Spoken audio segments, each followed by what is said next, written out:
Hello दोस्तों, आप सभी का बहुत बहुत नमस्कार। आपका दिल खोल के स्वागत करता हूं अपने छोटे से परिवार SK स्टडी पर। और उम्मीद करता हूं आप स्वस्थ होंगे और आपकी तैयारी भी अच्छी चल रही होगी। तो चलो, आज हम पढ़ेंगे जनगणना। 1 से 2 नंबर पक्के ऑल एग्जाम्स। हाँ जी हाँ, आपने बिल्कुल सुना ही सुना। 1 से 2 नंबर पक्के आपके कोई भी एग्जाम हो, RPF का हो। अभी यूपी पुलिस की वैकेंसी है, उसके लिए बहुत महत्वपूर्ण एक क्लास होगी। आर्मी का हो या GD का हो या ट्रेडमैन का हो, BSF का हो या SCM का हो या रेलवे ग्रुप D NTPC आदि एग्जाम्स के लिए कोई भी एग्जाम हो, जनगणना एक महत्वपूर्ण ज्योग्राफी में भूमिका निभाती है। तो चलो दोस्तों, अगर वीडियो अच्छी लगे तो लाइक और सब्सक्राइब कर लेना, ताकि हमें भी मोटिवेशन मिल सके और मैं आपकी बार इससे भी अच्छा कंटेंट बनाने का प्रयास करूँगा। जब हमें एक लाइक मिलता है, कमेंट आते हैं, तो हमें मोटिवेशन मिलता है, जिससे हम आगे और वीडियो बनाते हैं। ठीक है, तो चलो बिना किसी देरी के अपनी वीडियो स्टार्ट करते हैं। जनगणना। जनगणना जन और गणना। जनगणना 2 शब्दों से मिलकर बना है। जनगणना 2 शब्दों से मिलकर बना है। एक नंबर एक जन प्लस गणना। जन माने क्या होता है? जन माने क्या होता है? जन माने होता है बच्चे लोग। लोग, ठीक। जन माने लोग, यानी नहीं, बहुत जन है वहाँ पर, लोग, लोगों की और इसके बाद में जन माने लोग। गणना, गणना, ठीक। जनगणना, ठीक है।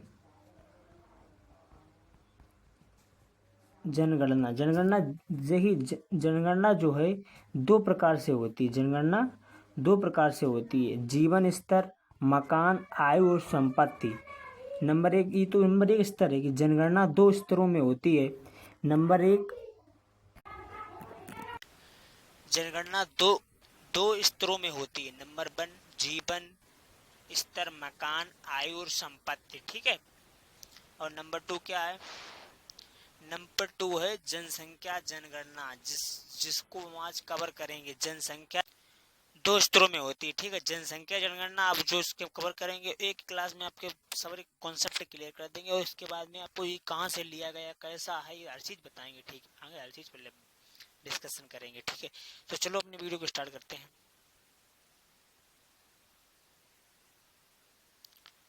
देखो, भारतीय जनगणना से महत्वपूर्ण तत्व। भारतीय जनगणना से महत्वपूर्ण, भारत की पहली जनगणना सन 1872 में हुई थी। यानी भारत की जो थी, भारत की पहली जनगणना थी 1872 में हुई थी, ठीक है।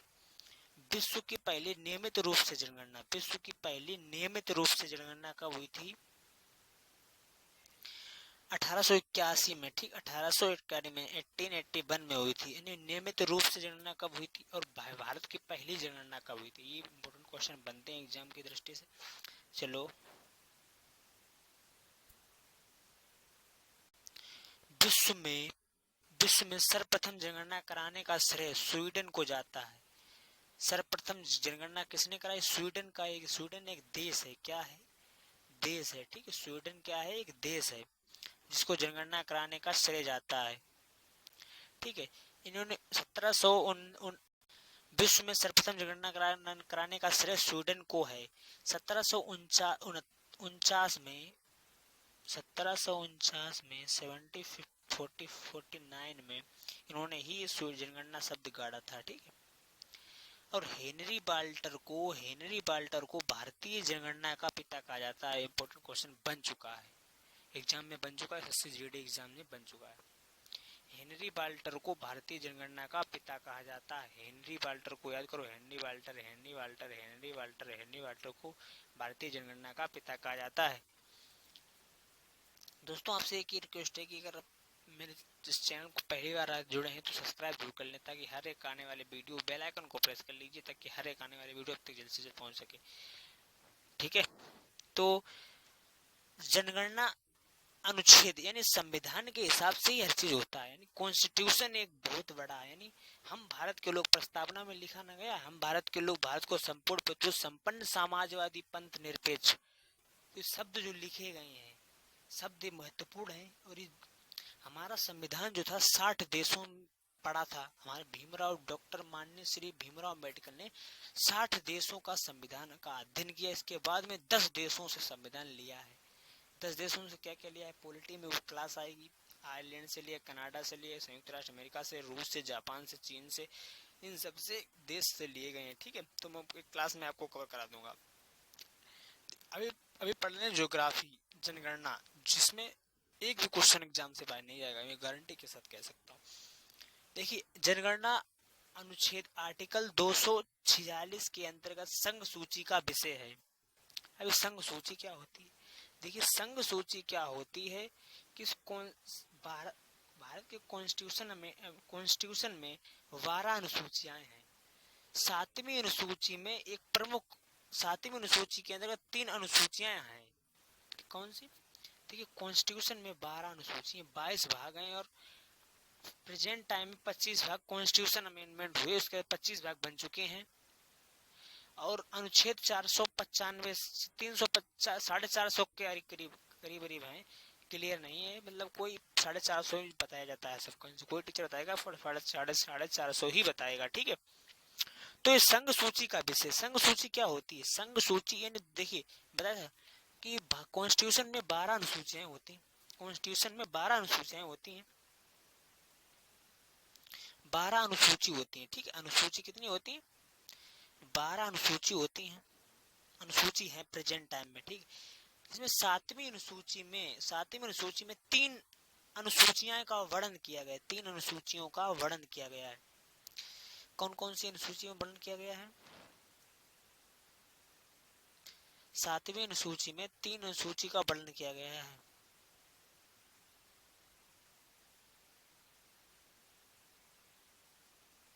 सातवीं अनुसूची में 3 अनुसूचियों का वर्णन किया, संघ सूची, राज्य सूची और समवर्ती सूची। संघ सूची क्या होती है? संघ सूची में सिर्फ जो है संघ यानी सेंट्रल, यानी संघ माने सेंट्रल यानी केंद्र सरकार ही इस पर नियम बनाएगी और नियम को प्रदर्शित करेगी, लागू करेगी। राज्य में राज्य बनाएगी और समृद्धि में राज्य और केंद्र दोनों ही बना सकते हैं। ठीक है, जैसे क्या है समृद्धि सूची के उदाहरण, एग्जाम्पल विवाह, शादी, तलाक, बिजली, समाचार, श्रमिक संघ, मापतोल इत्यादि। ठीक, तो बात अभी हो रही है ज्योग्राफी, जनगणना, ना कि पॉलिटी में घुसेंगे। ठीक, तो जनगणना 243 यानी 2046 आर्टिकल्स का विषय है और संघ सूची का विषय। ठीक है, इसके अंदर भारत की प्रथम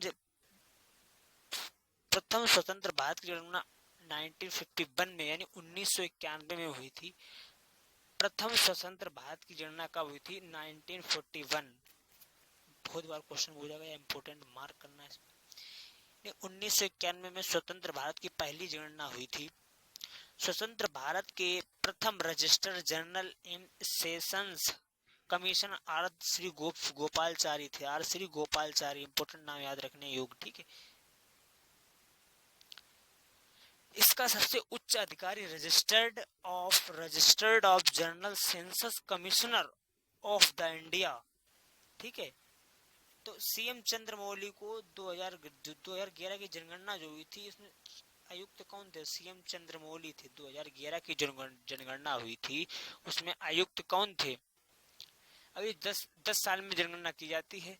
2021 में कोविड-19 महामारी के कारण नहीं हो पाई। ठीक है, तो सीएम चंद्रमौली को 2011 की जनगणना के आयुक्त थे। चलिए अगली स्लाइड पे चलते हैं। अब 2011 के आंकड़ों के अनुसार भारत की जनसंख्या 121 करोड़ लगभग है। लगभग में बताई जाएगी, किसमें? लगभग में बताई। ठीक है, 2011 की जनगणना के आंकड़ों के अनुसार भारत की जो जनसंख्या थी 121 करोड़ लगभग, जो विश्व की 17.5%, इंपोर्टेंट मार्क करना, 17.5% जो थी विश्व की कुल कितनी है? 17.5%। प्रेजेंट टाइम में यूपी की जनसंख्या उत्तर प्रदेश की जनसंख्या सबसे ज्यादा हो चुकी है। ठीक है, भारत देश की। इसके बाद में अगली स्लाइड की तरफ चलते हैं। जनगणना भारत की जनगणना 2 चरणों में आयोजित की जाती है। 2 चरण में भारत की जो जनगणना है बच्चे 2 चरणों में आयोजित की जाती है। ठीक है, नंबर 1 क्या है? मकान, जीवन स्तर, आय, संपत्ति और गणना। मकान, जीवन स्तर, आय, संपत्ति और गणना। नंबर 2 जनसंख्या गणना, जनसंख्या गणना।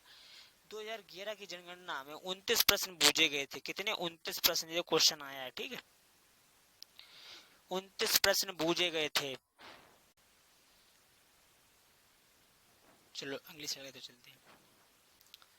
अब आता है जनघनत्व, ठीक है, 382 व्यक्ति प्रति वर्ग किलोमीटर जनघनत्व है भारत का। लिंगानुपात 943 पुरुषों पर, 943 महिलाओं पर, ठीक है। साक्षरता दर 74.4%, साक्षरता दर है। साक्षरता दर कितनी है? साक्षरता दर 74, ठीक। अगली स्लाइड की तरफ चलते हैं।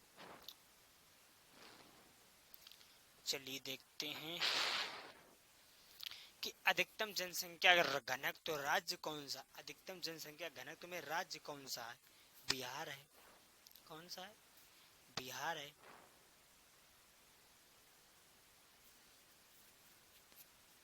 बिहार, ठीक है, बिहार। अधिकतम जनसंख्या घनत्व कौन सा राज्य? बिहार। 1106 व्यक्ति प्रति वर्ग किलोमीटर, यानी 1 किलोमीटर में कितने लोग रहते हैं? 1100 लोग रहते हैं। कितने लोग रहते हैं? 1100 लोग, ठीक है। देखो एसएससी जीडी में पूछा गया प्रश्न, ये है शिफ्ट सेकंड या फर्स्ट में पूछा गया। न्यूनतम जनसंख्या घनत्व राज्य कौन सा है?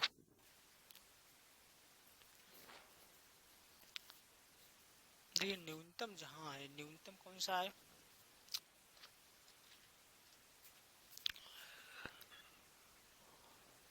न्यूनतम है अरुणाचल प्रदेश, यहाँ लिख लेना अरुणाचल प्रदेश, अरुणाचल प्रदेश लिख लेना, ठीक। न्यूनतम कौन सा है? रुक जाइए, वाइट ले लेते हैं। न्यूनतम अरुणाचल प्रदेश, अरुणाचल प्रदेश, ठीक है। कितने हैं? कितने? 46 लोग रहते हैं 1 किलोमीटर में, 46 व्यक्ति प्रति वर्ग किलोमीटर, ठीक है। चलो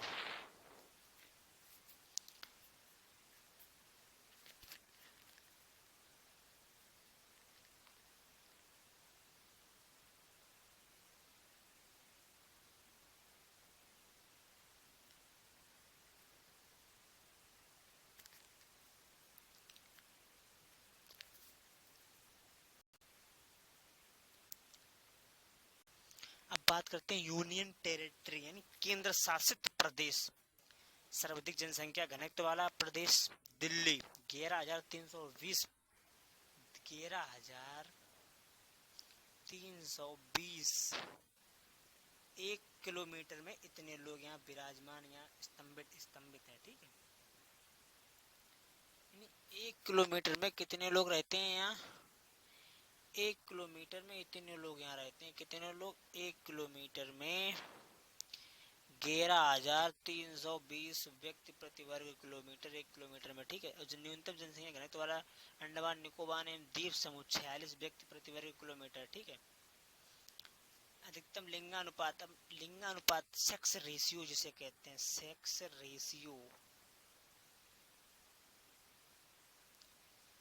रेशियो लिंगानुपात, ठीक है। अधिकतम लिंगानुपात राज्य केरल का है। लिंगानुपात केरल का है, ठीक। केरल यानी केरल में 1000 पुरुषों पर 1084 महिलाएं, 1000 पुरुषों पर 1084 महिलाएं हैं।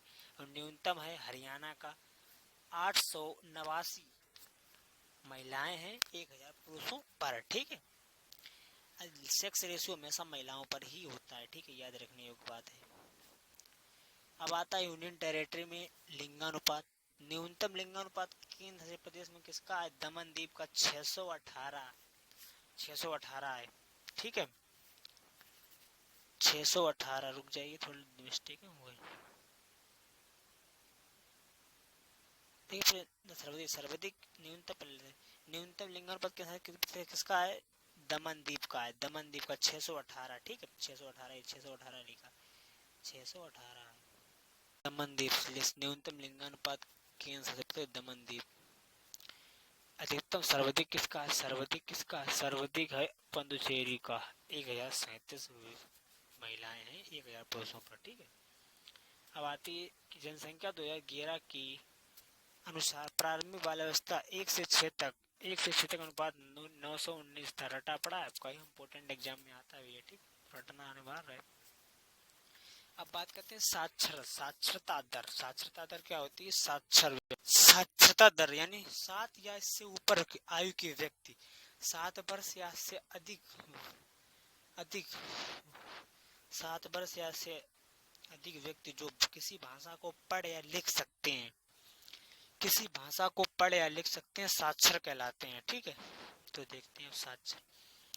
देखिए साक्षरता दर इम्पोर्टेंट कैसे पूछ जाती है, इनके 3 शीर्ष बताते रहे, 3 सबसे अधिकतम में 3, फिर न्यूनतम में 3, फिर यूनियन टेरिटरी में अधिकतम में 3, यूनियन टेरिटरी में न्यूनतम में 3।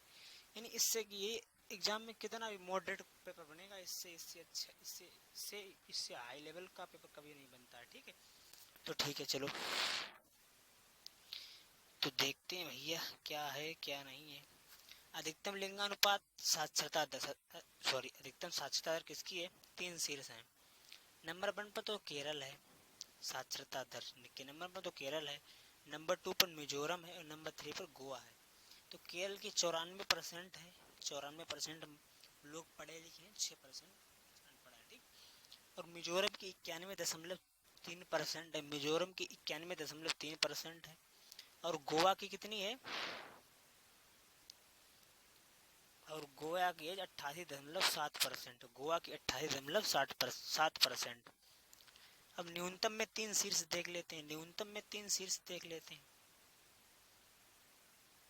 न्यूनतम में 3 शीर्ष, ठीक है। न्यूनतम में 3 शीर्ष देखते हैं, 3 शीर्ष राज्य। नंबर 1 पर बिहार, नंबर 2 पर अरुणाचल प्रदेश, नंबर 3 पर राजस्थान।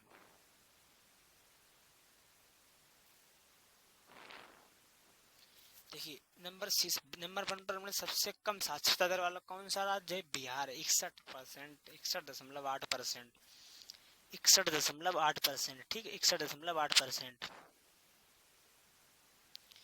61.8%, ठीक है। अरुणाचल प्रदेश के नंबर 2 पर 65.4%, राजस्थान 66.1%, ठीक है। इससे आगे बढ़ते रहेंगे। तो अब चलते हैं अगली स्लाइड की तरफ। अधिकतम साक्षरता दर केंद्र शासित प्रदेश किसकी, लक्षद्वीप की है। अधिकतम किसकी, लक्षद्वीप की है। अधिकतम किसकी, लक्षद्वीप की केंद्र शासित प्रदेश की साक्षरता दर। न्यूनतम किसकी, दादरा नगर हवेली की। कितनी अधिकतम है, 91.8% और न्यूनतम 76.2%, ठीक है। चलो अब स्लाइड नहीं रही है और खत्म हो चुकी है, ठीक है। तो उम्मीद करता हूँ आपको वीडियो अच्छी लगी होगी, और वीडियो अच्छी लगी हो तो हमारे इस चैनल पर पहली बार है तो सब्सक्राइब कर लें और बेल आइकन को प्रेस कर लें, ताकि हर एक आने वाली वीडियो आप तक पहुँच सके। जय हिंद, जय भारत।